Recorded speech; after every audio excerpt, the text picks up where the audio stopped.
Iglesia Filadelfia JB. Perfecciona tu vida con la palabra de Dios.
Vamos a compartir la palabra de Dios. Yo les había prometido que iba a empezar un estudio sobre las verdaderas señales bíblicas. Esas son el tema que nos va a ocupar durante un tiempo, las verdaderas señales bíblicas. ¿Quiénes vinieron al estudio de la semana anterior sobre las señales lunares? Que yo ya expliqué esto sobre las tétradas lunares.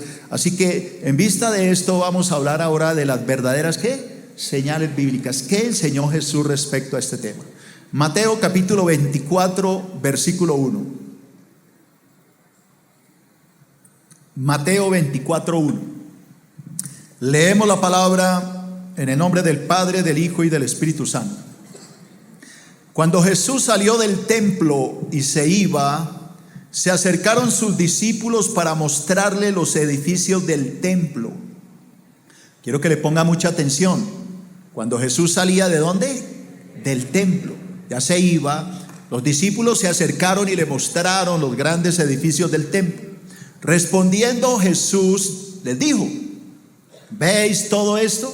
Es decir, el templo, los grandes edificios.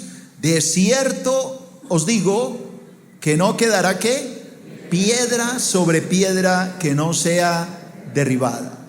Y estando él, Jesús, sentado en el monte de los olivos, los discípulos se le acercaron aparte diciendo, ahí viene mi tema, ¿cuándo serán estas cosas? Vamos todos, ¿qué le dijeron?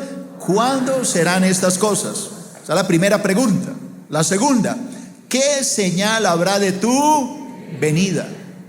Y la tercera, ¿qué señal habrá del fin del siglo? Padre, te damos gracias en el nombre de Jesús y colocamos en tus manos hoy esta escritura y oramos para que tú nos enseñes las grandes verdades bíblicas, las grandes señales que tú dijiste a tus apóstoles. Por favor, enséñanos que podamos entender lo que tú realmente le dijiste a tu pueblo. En el nombre de Jesús, amén. ¿Por qué surgió esta idea de hablar de las verdades señales bíblicas?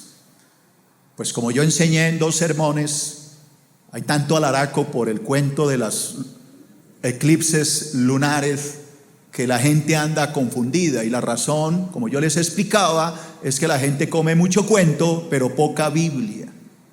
Y esta es la razón de la gente, ¿por qué se acelera? Porque no tiene conocimiento. ¿Qué dice, por ejemplo, Oseas 4:6? ¿Nadie sabe? Mi pueblo se perdió por falta de conocimiento. Bueno, este pueblo no creo que se vaya a perder por falta de conocimiento, porque esta iglesia recibe mucho conocimiento bíblico. No pueden decir lo que quieran de Filadelfia, Jesucristo vive, pero no que no se aprende Biblia. Aquí se estudia la Biblia con seriedad. Entonces, en vista de esto, después de haber enseñado lo que yo considero que es la verdad y que sustenté con muchos versículos de la palabra, pues se me ocurrió la idea de explicar entonces cuáles son en verdad las señales bíblicas, qué fue lo que Cristo dijo. Entonces, para entender qué fue lo que Cristo hizo y dijo, necesitamos estudiar a profundidad esas 3 preguntas. Repita, 3 preguntas. Entonces, a ustedes les va a tocar hoy repetir muchas cosas. Entonces, la primera pregunta es: ¿cuándo sucederán estas cosas? Esa fue la primera pregunta que le hicieron al Señor. ¿Cuándo serán estas cosas? Es decir, que le estaban preguntando: ¿cuándo será destruido el qué? El templo. Porque el Señor le mostraron el templo de Jerusalén, que lo estaba construyendo Herodes. Ya vamos a hablar de eso. Y él le dice: pues está muy bonito y todo, pero este templo va a ser destruido. No va a quedar piedra sobre piedra que no sea derribada. Entonces, la primera pregunta es esa: ¿cuándo sucederá la destrucción del templo? La segunda pregunta que le hacen los discípulos al Señor es: ¿qué señales habrá de tu venida? Esa fue la segunda pregunta. ¿Qué es lo que le están preguntando? O sea, ¿qué señales marcarán la venida de Cristo a este mundo? La segunda, obviamente. ¿Cómo sabremos que tú vas a venir? ¿Cómo sabremos que tú estás por llegar? Esa fue la segunda pregunta. Y la tercera pregunta fue: ¿qué señales habrán que marquen el fin del mundo? La palabra siglo significa mundo. ¿Qué marcará las señales del fin del mundo? Así que para poder interpretar la palabra verdadera como está escrita, hay que tener, diga sumo cuidado en ubicar las señales en el lugar correcto. No puedo tomar una señal del fin del mundo y aplicarla a las señales de la venida de Cristo. ¿Alguien me está entendiendo? Si yo tomo una señal del fin del mundo y la aplico a la venida de Cristo, estoy confundiendo a la iglesia, porque estoy torciendo la palabra para que diga lo que yo quiero que diga. Recuerde lo que les enseñé a los teólogos. La primera cosa que le enseñan a un teólogo es: un texto sin contexto es un pretexto. O sea, un versículo sacado del lugar donde es para que diga algo que yo quiero que diga. Estoy tratando de buscar un pretexto para que diga lo que yo quiero. Eso es un error. Diga error. Cada señal, por favor, repita, cada señal debe ser ubicada en la pregunta correspondiente. Así que yo me voy a tomar un buen tiempo, tal vez unos 4 o 5 domingos. Voy a estar trabajando estas 3 preguntas, porque a mí me interesa que por lo menos esta iglesia, que es la que Dios me dio a pastorear, entienda a profundidad las señales bíblicas para que pueda enseñarlas a todas las personas que le pregunten. Obviamente mi interés también es que las personas que me ven en internet aprendan y difundan estas enseñanzas. Pero como no a todo el mundo le gusta oír la verdad, porque hay gente que le gusta que le digan mentiritas, entonces pues el que tenga oído, que oiga lo que dice el Espíritu de Dios. Amén. Entonces voy a empezar hablando de la primera pregunta, hermano. La primera pregunta es: ¿cuándo serán estas cosas? Olvídese de las otras preguntas, porque son 3. Vamos a hablar de una. ¿Cuándo serán estas cosas? ¿Qué es lo que le estaban preguntando a los discípulos? ¿Cuándo será destruido el templo? Primero, el templo fue destruido para dar cumplimiento a las palabras del Señor Jesucristo. Eso es lo primero que yo quiero que entienda. Dios destruyó el templo porque Dios no dejará caer en tierra ni una palabra de Cristo. Todo lo que Cristo dijo se cumplirá. Les recuerdo palabras que dijo Jesús: el cielo y la tierra pasarán, pero mi palabra no pasará. Así que Cristo está diciendo: puede acabarse el universo, pero lo que yo dije no. ¿Aló?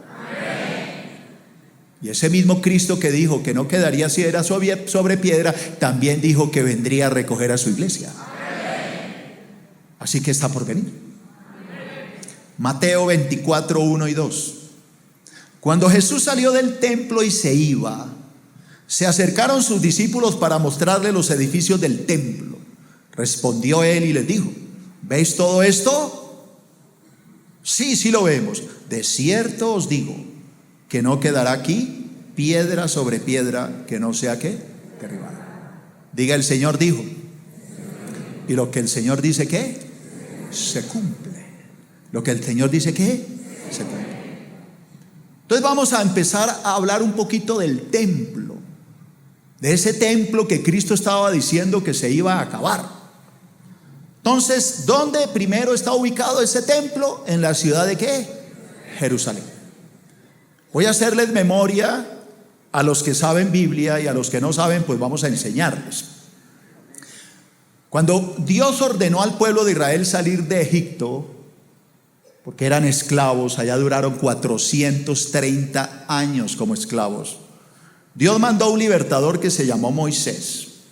Él va a Egipto, los libera después de 10 poderosas plagas, los cruza el Mar Rojo y los lleva por la península del Sinaí para luego subir al norte e introducirlos a la tierra prometida. Cuando ellos estaban en la península del Sinaí acampando frente al monte Sinaí, Dios llamó a Moisés, subió al monte y allá en el monte le dio la ley y le dio la orden de construir un templo. A ese templo móvil, desarmable, se le llamó el tabernáculo. Era un lugar que tenía 3 espacios: un gran patio llamado atrio y la casa de Dios en la mitad, que tenía 2 lugares, el lugar santo y el lugar santísimo. Así el pueblo de Israel adoró a Dios durante toda su travesía por el desierto, que por su rebelión pasó de 2 años a 40. Ustedes saben la historia, yo no voy a entrar en eso. Después de los 40 años, Josué introduce al pueblo a la tierra prometida. Ellos entran a la tierra prometida y establecen el tabernáculo por un tiempo. Luego se levanta con el tiempo el primer rey de Israel, llamado Saúl, y por su desobediencia es cambiado por el rey David. David quiso edificarle a Dios no un tabernáculo, sino un templo de cemento, un templo de madera, un templo de piedras. Pero Dios se lo prohibió y le dijo que un hijo suyo sería el que lo iba a levantar, porque David había derramado mucha sangre. Ese hijo que levantó el templo se llamó Salomón. Lo construyó allá donde hoy está una mezquita musulmana. Ya llegamos allá. Ese templo medía 40 metros de ancho, exactamente lo que mide este auditorio, 40 metros de ancho, por 100 de largo. Medía ese espacio, es decir, el atrio, y en la mitad estaba el templo, el lugar santo y el lugar santísimo. Ese fue el primer templo. ¿El templo de quién? De Salomón. Este templo de Salomón fue destruido en el año 586 antes de Cristo. ¿Por qué fue destruido? Porque los judíos se negaban a adorar a Dios únicamente, y entonces les gustaba, aparte de adorar a Dios, adorar imágenes. Adoraban a diferentes imágenes, a Baal, a Moloc, a Asera, etc. Esta ira de Dios por la idolatría, mire que el pecado del mundo siempre ha sido la ¿qué? La idolatría. Llevó a que Dios destruyera ese primer templo. Mandó a Nabucodonosor, rey de Babilonia, en el año 586 antes de Cristo, y este rey destruyó el templo. Se llevó a todos los cautivos a Babilonia durante 70 años. Estuvieron allá cautivos. A los que cumplieron los 70 años, Dios ordenó a través de un rey pagano llamado Ciro que ellos regresaran, y regresan, ya está en su Biblia, Zorobabel y Esdras a edificar el templo que había sido arrasado por los babilonios. Más adelante viene Nehemías en su Biblia. Hay un libro que se llama Nehemías, y este Nehemías reconstruye pero los muros. El templo se levanta nuevamente por Zorobabel y Esdras y vuelve a establecerse nuevamente, después de los 70 años de cautiverio, el servicio de adoración a Dios, que consistía en sacrificios de animales, oblaciones y una cantidad de ritos de adoración al Altísimo. Este templo continuó hasta el año 19 antes de Cristo, cuando a Herodes el Grande se le ocurre ampliar el templo. Ese templo reconstruido por Zorobabel lo amplió Herodes el Grande por allá por el año 19 antes de Cristo. Empieza su construcción y lo amplía de 40 metros de ancho a 300 metros de ancho, de 100 metros de largo a 500 metros de largo. Así que esto era una emplanada enorme, gigantesca, el templo que estaba construyendo Herodes el Grande, repito, desde el año 19 antes de Cristo. Cuando Herodes el Grande muere, por allá hacia el año 4 después de Cristo, es cuando Cristo era un niño, muere Herodes el Grande y lo reemplaza en el reino su hijo Antipas, Herodes Antipas o Herodes el tetrarca, ustedes lo han leído en la Biblia. Ese Herodes el tetrarca estaba terminando el templo, ya llevaba más o menos 49 años de reconstrucción, cuando Cristo le dijo a los discípulos: ¿veis todo esto tan bonito? No quedará ¿qué? Piedra sobre piedra que no sea derribada. Así que no estamos hablando de un templito ahí, no, era una vaina impresionante, era un templo gigantesco, era un patio enorme de 300 metros de ancho por 500 y con una casa enorme que era la casa de Dios en el centro. Así que ese templo fue el que Dios ordenó que se destruyera. Yo sé que alguno dirá: pero ¿por qué? ¿Por qué Dios ordenó destruir este templo? Templo tan bonito. La razón es muy sencilla, hermano. El pueblo de Israel no quiere abandonar su pecado. Yo no sé si ustedes se acuerdan, santos, que Jesucristo, cuando empezó su ministerio, apenas empezaba el ministerio, Él entró al templo. Esto usted lo puede leer allá en su Biblia. Y entonces, al ver todo este negocio, porque se había convertido en un negocio, tomó unas cuerdas y empezó a sacar a todo el mundo a juguete, y empezó a volcar las mesas de los cambistas, y empezó el Señor, lleno de furia, a decir: esta casa es casa de oración y ustedes la convirtieron en una cueva ¿de qué? De ladrones. Esto lo hizo Cristo tan pronto empezó su ministerio.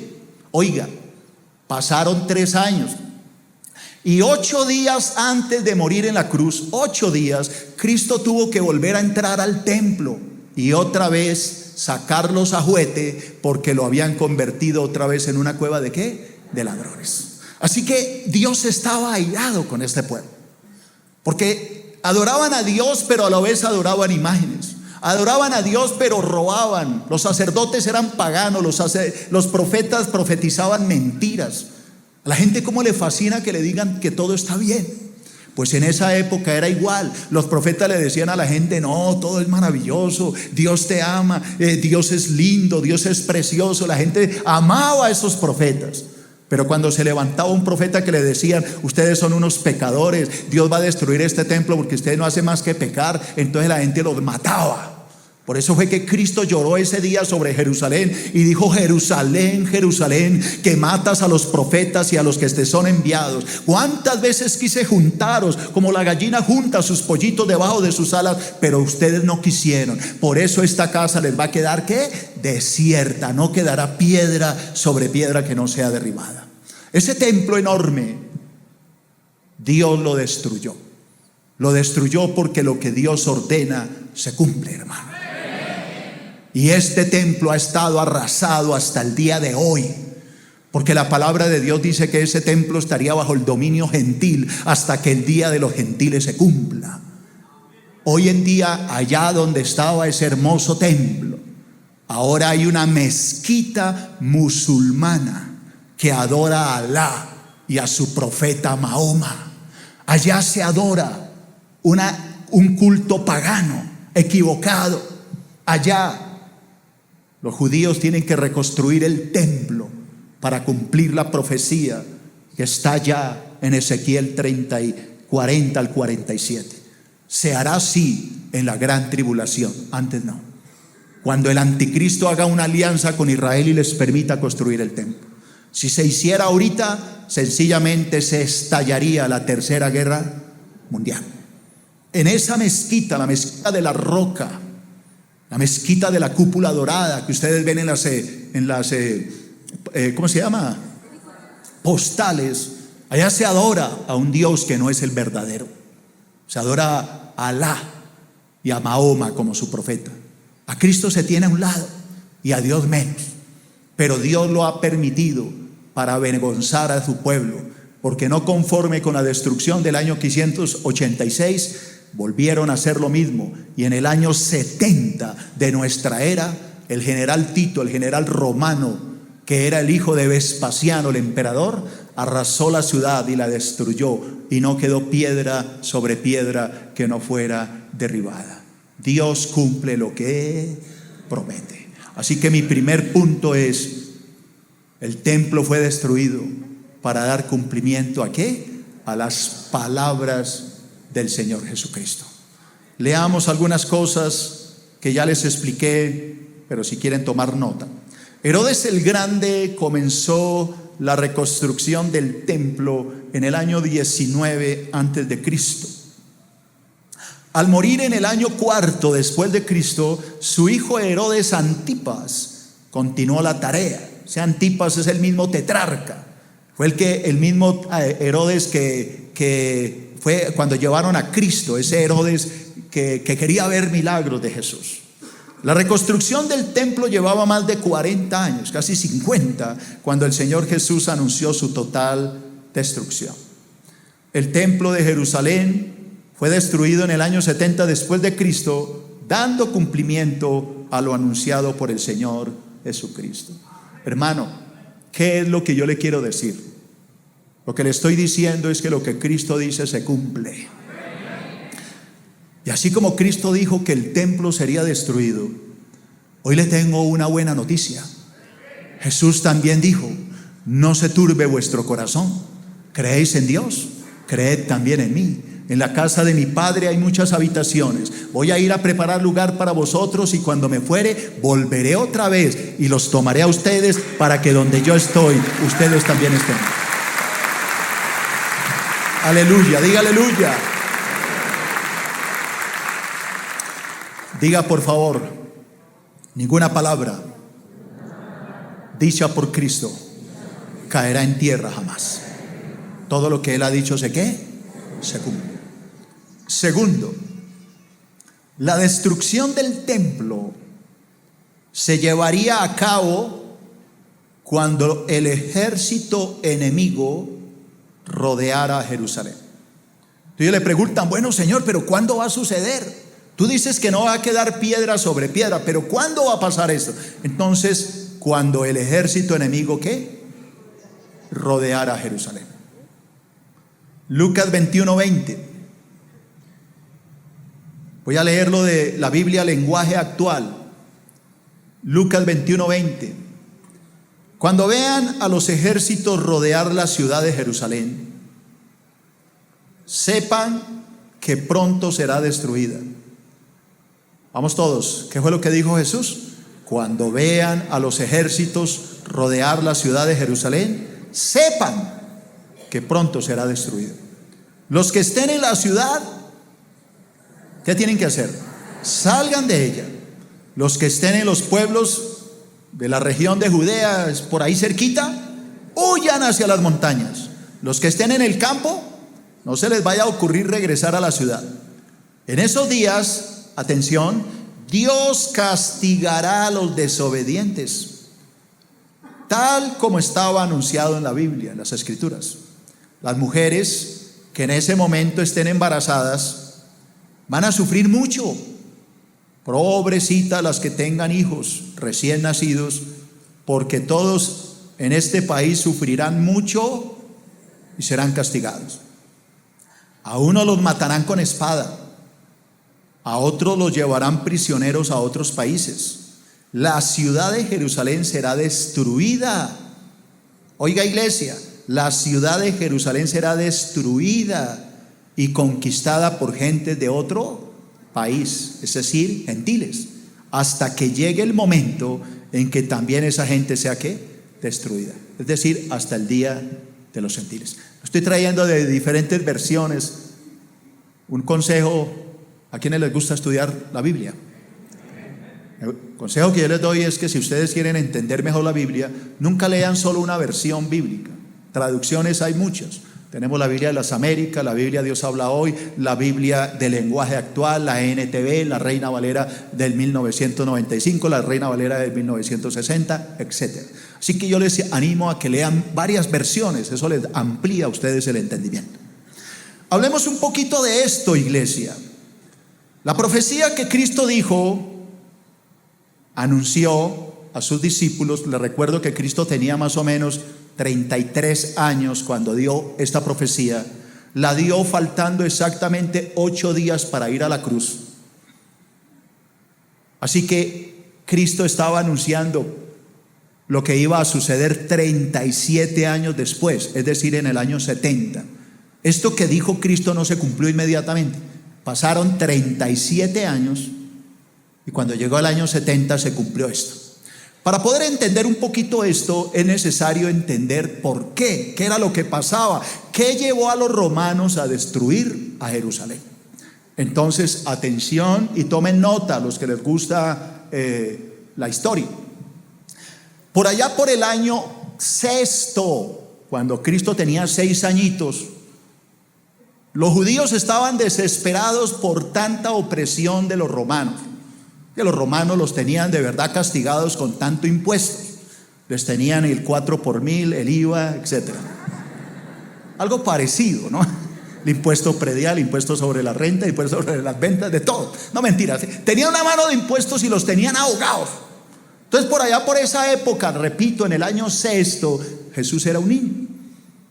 Se levantó un grupo de revolucionarios, de personas que iban en contra del gobierno romano, estaban hartos de tanto abuso. A ese movimiento político, político, se le llamaron los celotes. Esa palabra celote con Z habla de celo por Jehová. Ese era el lema de ellos. Somos los celosos, que estamos celosos de todo esto y vamos a hacer justicia. Ellos peleaban por lograr que Israel fuera liberada del yugo romano. Por eso es que cuando Cristo llegó, ellos esperaban que llegara un Simón Bolívar para que lo sacara del yugo de Roma. Y Cristo llegó, fue como un cordero a morir por ellos. Por eso no lo recibieron, porque ellos querían era un guerrero, un hombre ahí con espada, y aquí los vamos a sacar, vamos a liberarnos de los romanos. Y Cristo llegó, fue hablando de amor y de paz, por eso lo rechazaron.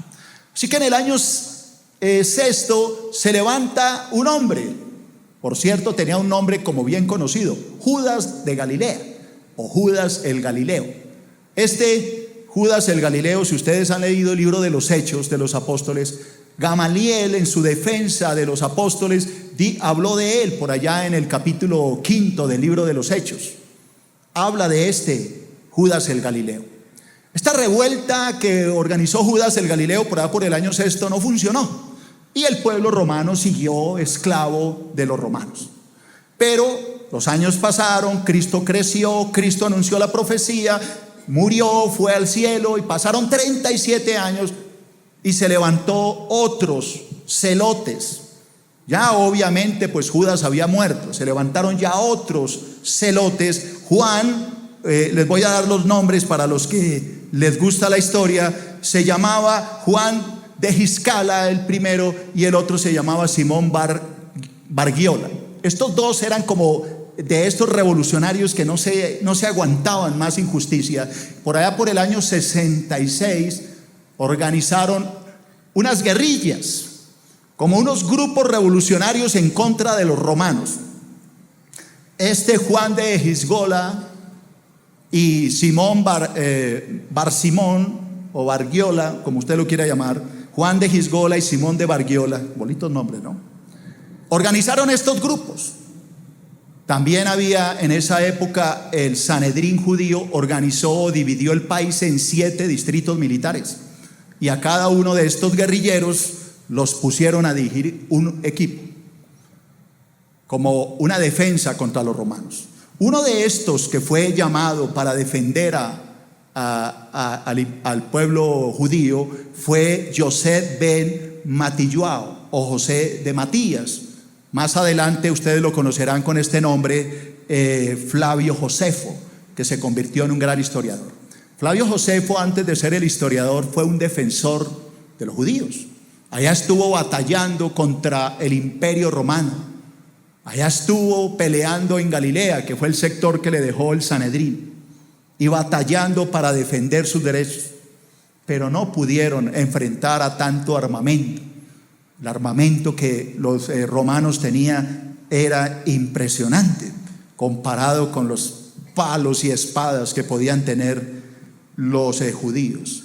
Así que todos estos revolucionarios empezaron a batallar. Por el norte, por Galilea, atacaba a Vespasiano. Vespasiano en esa época no era el emperador de esa época era Nerón. Nerón nombró a Vespasiano como el general de su ejército. Así que por el norte atacaba Vespasiano, y por el sur atacaba el hijo de Vespasiano, que era el general Tito. Atacaba a Judea. Así fueron acorralando a los judíos, y por toda vereda, pueblo, aldea, mataban a todos los judíos. Violaban a las mujeres, mataban a los niños, los tomaban a los niños y los estrellaban contra el piso. Fue una barbarie de 4 años, desde el año 66 hasta el año 70, exactamente septiembre 7 del año 70, cuando derriban y toman posesión, derriban a Jerusalén y toman posesión de todo Judea. Fue una guerra impresionante. Cuenta Josefo que las multitudes que murieron se calculan en más de 1 millón de personas. Era una carnicería terrible la que los romanos hicieron de los judíos. Como ya les dije, este José, hijo de Matías, que más tarde fue Josefo, el gran historiador, era uno de estos guerreros. Este Josefo estaba al frente del distrito de Galilea.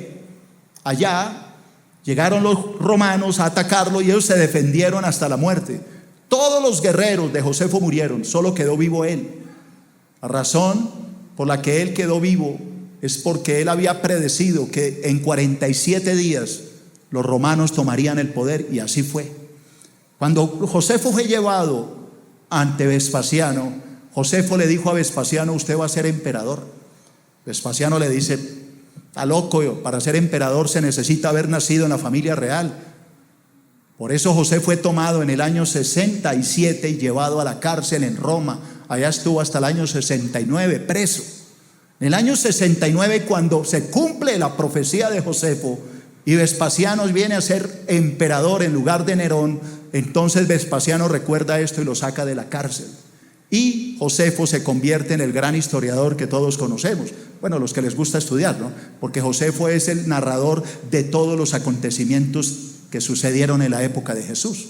Josefo escribió grandes libros, las antigüedades judías, y también escribió la guerra de los judíos. Narra toda la carnicería. En su libro, Josefo dice que el general Tito, cuando invadió a Jerusalén, para poder hacer que salieran de los muros, mataba diariamente 500 personas que eran prisioneros judíos, y los crucificaba alrededor de todo Jerusalén para que la gente en las murallas los viera morir. 500 diarios. Dice que llegó a matar tantos que ya no habían cruces donde poner tanta gente de la matazón que hicieron. Cuenta Josefo, porque Josefo, como terminó en las manos de los romanos, se terminó convirtiendo en un defensor de los romanos. Trató por todos los medios para que los judíos se entregaran y dejaran de pelear, porque no había cómo ganar la guerra. Entonces Josefo cuenta que en una de esas ocasiones en que pudo entrar a Jerusalén, vio multitudes de gente muerta por las calles. Las madres morían con sus hijos de hambre, porque la ciudad estaba sitiada, no había qué comer. Cuenta Josefo que en una ocasión una mujer estaba con tanta hambre que mató a su propio hijo, asó su carne y se la comió. Hasta allá llegaba la desesperación. ¿Por qué quiero hablar todo esto? Porque es que a veces hablamos, se destruyó Jerusalén, pero no entendemos la magnitud de lo que sucedió allá. Se calcula que más de 1.100.000 judíos murieron durante estos 4 años. Se calcula que 97.000 judíos fueron vendidos como esclavos. Los pocos que se salvaron de la espada salieron corriendo por el mundo, que es lo que se conoce como la diáspora judía. Por eso que los judíos se encuentran en todo el mundo, porque ellos huyeron ante esa persecución tan espantosa. Como ya le dije, el general Tito invadió Judea y desde marzo del año 70 hasta septiembre 7 del año 70, que fueron los 5 meses más espantosos, la gente literalmente se moría de hambre en las calles porque no había absolutamente nada que comer. Mire, iglesia, ¿por qué le estoy diciendo esto? Le estoy dando todo esto no para aterrorizarlo, sino para que entendamos que con Dios no se juega, que a Dios hay que respetarlo, porque la ira de Dios es algo serio. Hoy estamos viviendo un tiempo de gracia. Hoy estamos viviendo un tiempo fácil en Colombia. Pero ¿qué tal lo que está pasando en los países árabes? ¿Qué tal lo que está pasando en Etiopía, en Irak, en Libia y en todos los países árabes? ¿Alguien sabe de qué estoy hablando? ¿Alguien sabe que en este momento, siglo XXI, cientos de personas están muriendo por ser cristianas? ¿Sabían ustedes que los musulmanes están degollando a los niños, las madres y a todas las personas por creer en Cristo? Levante la mano los que no sabían. Mire, hay algunos que no sabían y eso a mí me preocupa, de que haya personas que no tengan ni idea que eso está pasando hoy. Eso sale en las noticias. En cualquier momento esto puede suceder en Colombia. Una violencia abierta contra el cristianismo está sucediendo en los países árabes.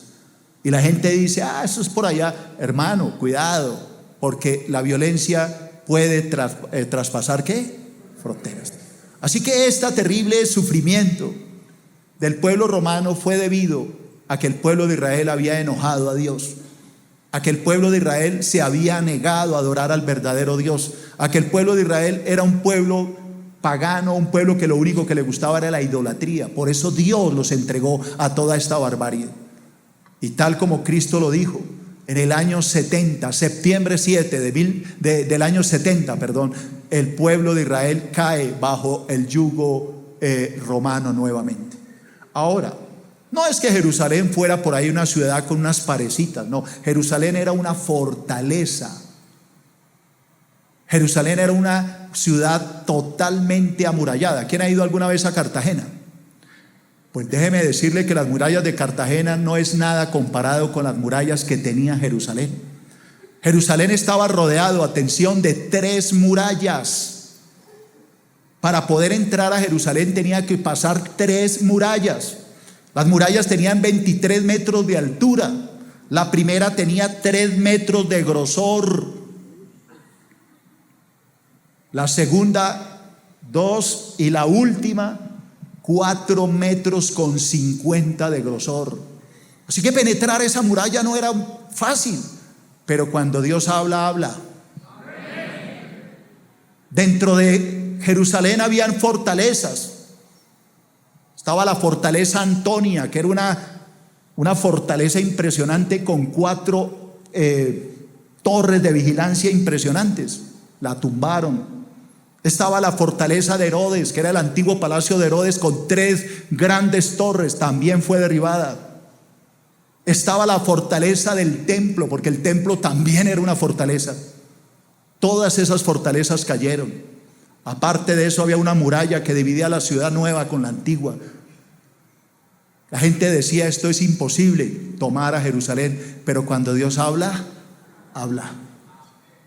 Todas las murallas cayeron, hermano. Jerusalén fue arrasada, sus mujeres violadas, 1.100 judíos murieron, 97.000 fueron vendidos como esclavos. La profecía de Cristo, que todo el mundo se reía de esto, se hizo realidad. ¿Qué queda hoy del templo? El muro de los lamentos, allá donde los judíos lloran su desgracia, porque el resto lo tiene ocupado la mezquita de la Roca musulmana. Lo que Dios habla, hermano, es una realidad. Y hay que tener mucho cuidado. Cristo está por venir. Hoy muchos se ríen de esto. Hoy muchos no tienen en cuenta de que Cristo puede llegar en cualquier momento. Y cuando menos piensen, Jesús va a venir y para ellos será demasiado ¿qué? Tarde. Voy a leer algunas cositas que les narré. Jerusalén fue sitiada por el ejército romano desde el año 66 después de Cristo hasta el año 70 después de Cristo. La orden vino del emperador Flavio Vespasiano, quien gobernó el imperio romano por 10 años, desde el año 69 hasta el año 79. Vespasiano, quien había sido el general del ejército romano, delegó el sitio de la ciudad en manos de su hijo, el general Tito. Tercero, y seguiré la otra semana con este estudio. Tercero, el templo fue destruido para erradicar el robo y el engaño de los líderes judíos. Esta fue la razón. El templo fue destruido para erradicar ¿el qué? El robo de los líderes judíos. 2 veces Cristo les trató de hacer entrar en razón y no quisieron.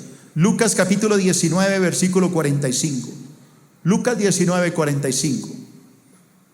Cuando Jesús entró en la ciudad de Jerusalén, fue al templo y comenzó a sacar a todos los vendedores que allí estaban y les dijo: Dios dice en la Biblia, mi casa será una casa de oración, pero ustedes la han convertido en cueva de ladrones. Le hago una pregunta a los santos. ¿Qué creen ustedes que haría Cristo si viniera ahorita a las iglesias? ¿Por qué creen que soy tan radical, iglesia? Y a veces tan directo para enseñar, para ir en contra de todas estas doctrinas de la prosperidad y todo eso que ven ustedes en los canales cristianos. Porque eso no es bíblico, iglesia. Claro que hermanos se van para el otro lado, como hablaba antes, ¿no? Entonces ya como el pastor no enseña eso, entonces no diezmemos. Eso también es otro error. Todo extremo es vicioso, iglesia. Hay que ir por la palabra, lo que la palabra ordena. Tampoco todo esto de pactos y de robo y todo eso, pero tampoco por el otro lado. Bueno, yo no diezmo. No, iglesia, cumple la palabra. Yo le hago una pregunta: ¿qué piensan ustedes si Cristo viniera hoy y empezara a visitar todas las iglesias? Por favor, recapacite. Ahora no piense en iglesias. ¿Qué diría de usted? ¿Estará listo para ir con él? Si Cristo viniera hoy, ¿cree de verdad, hermano, que se iría con Cristo? Cuarto, el templo fue destruido porque el pueblo de Israel había rechazado y abandonado a Dios. Esa era la razón, por eso fue destruido. El templo fue destruido, ¿por qué? Porque el pueblo de Israel había rechazado y abandonado a Dios. Primera de Reyes capítulo 9 versículo 6. Estas fueron las palabras que Dios le dijo a Salomón cuando construyó el primer templo. Oiga lo que Dios le dijo a Salomón en Primera de Reyes 9, 6. Y esto se cumplió no solo el año 586 con Nabucodonosor, sino también en el año 70 con Tito. Escuche lo que Dios le dijo. Y esto no lo lea solo para los judíos, esto léalo para nosotros. Sin embargo, si tú o tus descendientes me abandonan y desobedecen los mandatos y los decretos que les he dado, y sirven y rinden culto a otros dioses, entonces, dice Dios, desarraigaré a Israel de la tierra que le he dado. Rechazaré este templo que hice santo para honrar mi nombre. Haré que Israel sea objeto de burla y de ridículo entre las naciones. Y aunque ahora este templo sea imponente, ¿qué dice Dios?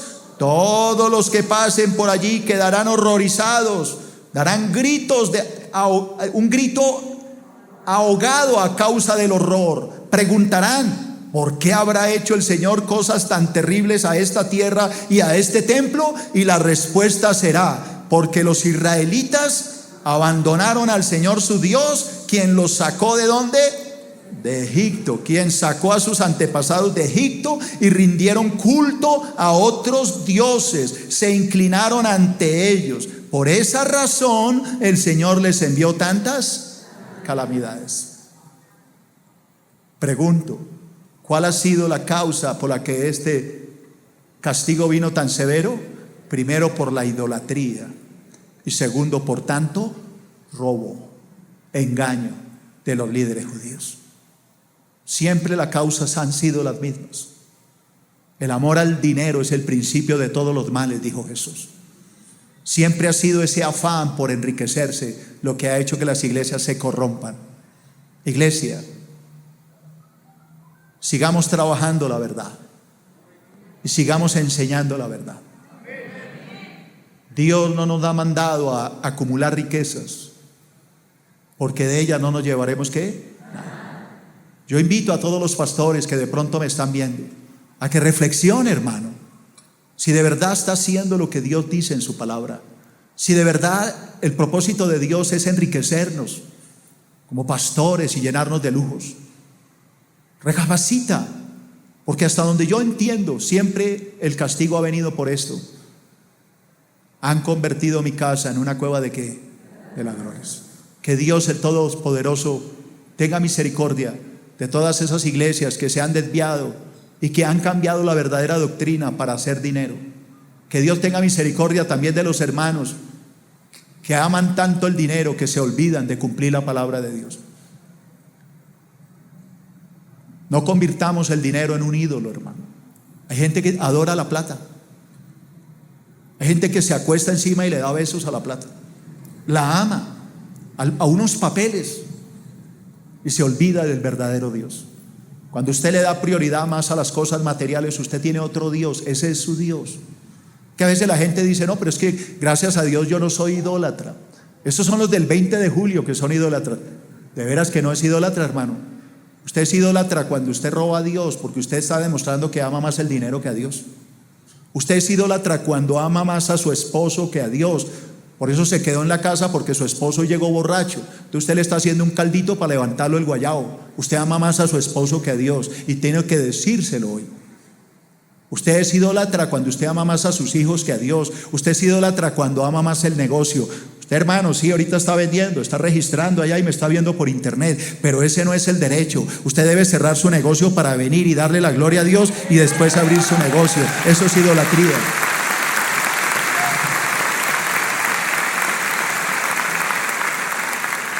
Usted es un idólatra cuando usted ama más el deporte que a Dios. Usted no vino hoy, me está viendo hoy, son las 7 de la noche, ¿cierto? Llegó, ¿por qué? Porque estaba montando en bicicleta todo el día, se fue a hacer ejercicio. Pues déjeme decirle que ese es su Dios. Usted ama más el deporte que a Dios. No podemos poner a nadie en lugar de Dios. El pueblo de Israel fue destruido por esto, porque amaba más las cosas de este mundo. La palabra dice, no améis las cosas de este mundo. No amen las cosas de este mundo, porque de este mundo todo será destruido. Los deseos de los ojos, los deseos de la carne y la vanagloria de la vida no proceden del Padre, sino del mundo. El mundo pasa y sus deseos, pero el que haga la voluntad de mi Padre, ese permanecerá para siempre, dice la palabra de Dios. Dale un aplauso grande al Señor. Recuerda que puedes seguirnos en las redes sociales a través de Facebook, Twitter y en nuestro canal de YouTube. Búscanos como Iglesia Filadelfia JB.